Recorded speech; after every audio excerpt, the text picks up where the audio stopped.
In this video, I'll be going over problem number 38 from exercise 374. This will be the last problem that I cover in this exercise. And then in the next video, we'll move on to 7.5, where I'll introduce essentially what seems to amount to a shortcut. So believe it or not, things do get easier after we make it through this last problem. And if you can get through problem 38, I certainly think that you're well prepared for the upcoming test.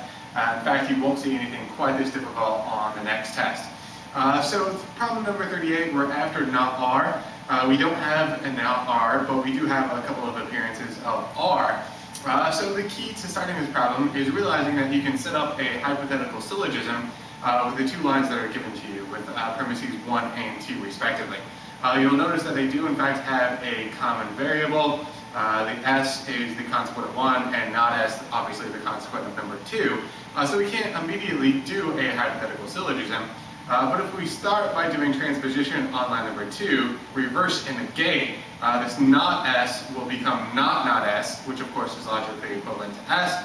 And further, when we do that transposition, it will become the antecedent. And so we'll be ready using lines 1 and 3 to do our hypothetical syllogism, which will make things a little easier for us. And in fact, will prove to be a useful step to start off 38. So here's what it looks like. The justification, 2 trans, reverse and negate, not S is of course S, horseshoe not, negating what is presently the antecedent and becoming the consequent, not, parentheses, P horseshoe R. So that's the result of 2 transposition, and now we're ready for 1 and 3 hypothetical syllogism. We've got that common variable, and line 3 S is the antecedent, and line 1 still the consequent. So there's our diagonal line, and we get out the leftover parts moving left to right, connected by a horseshoe. O horseshoe R, horseshoe not, parentheses P horseshoe R. And so now that we've done our HS, the question obviously is what can we possibly do with line 4? And once again, impl comes in handy. We've got a number of choices here. We can do impl just to the antecedent. We can do impl, material implication, just to the consequent.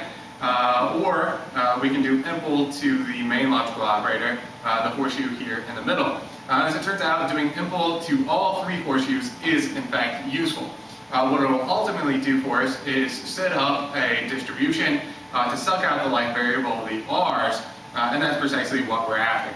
So a really difficult step to see, but through some process of elimination, some trial and error, we come across realizing that we need to do material implication. Here's what it looks like. Technically, I should do this in 3 separate steps: impl on the antecedent, impl on the consequent, impl on the main operator. But I'm going to conduct all 3 material implications simultaneously, just one foul swoop here. So for impl, and technically, again, this is impl done 3 times. I'm just going to speed the process up here a little bit. First of all, impl to the antecedent. Horseshoe to wedge, negate the first variable.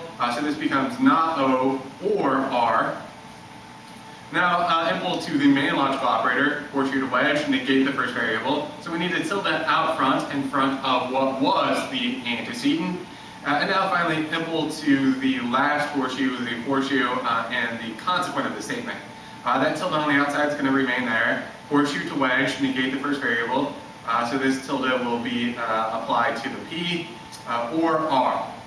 So that's the result of material implication done 3 consecutive times on line number 4. Now with line number 5, we've set up a couple of straightforward cases of De Morgan's, distributing the tilde here on the first disjunct and doing the same on the second disjunct. So once again, I'll do these 2 steps simultaneously. 5 De Morgan's, and I'm also going to have to throw in a double negation. In fact, 2 double negations, so I'll go ahead and write that out twice. Not O, that of course, there's my double negation, becomes O. Switch that wedge to a dot, and not R. And now you can see the benefit of having done material implication 3 times, and now the De Morgan's. We've now got ourselves a not R to work with. So now De Morgan's done the second time, or not P, there's my second double negation. That, of course, is logically equivalent to P, and switch that wedge to a dot, and not R. Put in my parentheses to clearly identify still that wedge as the main operator, and from here I'm nearly ready to do distribution. I'll go ahead and let you finish this problem off. Before we can do distribution, we need to do a com on each of the respective disjuncts. We need that like variable to come not second, but rather first. It needs to be the lead variable in each of the two disjuncts. Then we can suck that out, switching that wedge to a dot, and to finish it off, just simply simplify, and you'll have the nut r by itself.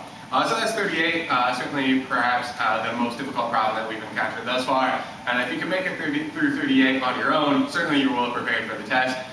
Even if you're just able to now follow along as I work through 38, then you're still, believe it or not, in pretty good shape.